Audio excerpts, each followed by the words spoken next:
My stepmother didn't shout. She declared it, standing in the garage doorway, rain pounding behind her. She locked eyes with me and said, "Get out of my house."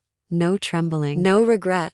My father just stood there, hands in his pockets, staring at the floor as if losing me was easier than lifting his head. I walked into the night with nothing but a duffel bag and a promise. I didn't dare speak out loud. Years later, when they showed up at my office expecting money, they had no idea. The girl they threw away wasn't the one opening the door. Before awards on the walls and my confident exterior, I was a 12-year-old girl, surviving a silence so heavy it hollowed out a home. My mother had died suddenly. A brain aneurysm stole her in a single morning. One minute she was humming Motown while flipping pancakes. The next she was gone. The house felt too big for its walls. My father and I tried to keep moving, heating frozen dinners, sorting laundry we never folded, pretending we weren't drowning in the quiet she had once filled. Then came Frances, a waitress with sharp hazel eyes and a calculated smile. Courthouse wedding, 3 suitcases. A cat that immediately claimed my mother's rocking chair. Sweet at first, then controlling every dollar. Questioned, every chore monitored. The girl I was tried to hold on. I folded laundry, clipped coupons, did babysitting jobs, gave my allowance and earned A's on the fridge. But nothing mattered to her. My father let her. Maybe he thought peace meant choosing her. He didn't choose me. By age 13, the house rules were hers. Curfews, chores and constant monitoring. I clung to pieces of my mother. A faded hoodie, the old rocking chair. Frances called them clutter. One day they simply disappeared. My father helped her load the chair into the car without meeting my eyes. That was the first time I felt something inside break. Money became her weapon. Every grocery trip turned into interrogation. Birthday celebrations vanished. I baked brownies with babysitting money, only for her to complain about cocoa powder costs. Yet I held on, telling myself, if I stayed patient, something would shift. The turning point didn't arrive with shouting. It arrived quietly. One income, one child. That's the plan now. Blood or not, grown girls need to stand on their own 2 feet.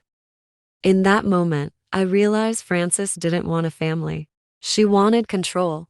My father, whether through fear or loyalty, would let her. I wasn't part of the family anymore. I started small, more shifts at the fast food place, saving every tip, hiding cash under floorboards. I studied harder, not for her approval, but for a future she couldn't touch. History summaries, marketing blogs, college brochures hidden from her eyes.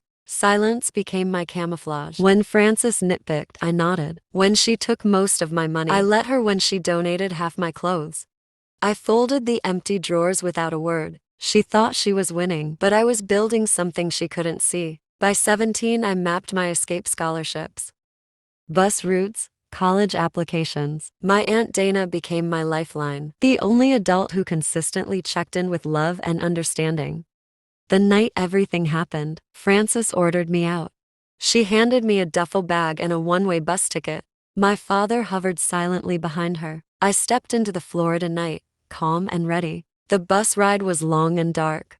Street lights flashed past like mile markers, leading me to Dana's warm home. Relief, safety, possibility. For the first time since my mother's death, I believed someone. The quiet plan I had built piece by piece carried me to a place where I wasn't a burden. Years of community college classes, small marketing gigs, building a portfolio, and finally my agency, all grew from that moment of self-choice. By 32, I had a team, a downtown office, stability and success I had dreamed about since age. The past came knocking. Frances and my father showed up at my office expecting money. Frances tried to intimidate. My father quietly nodded. I stayed calm, stood behind my desk and said no.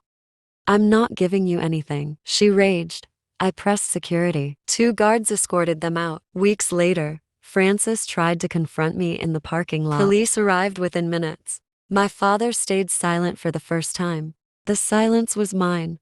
The closure was quiet, almost shy, but it was earned. Blood may shape your story, but it doesn't get to write the ending. I chose myself that day. The door closing wasn't hers, it was mine.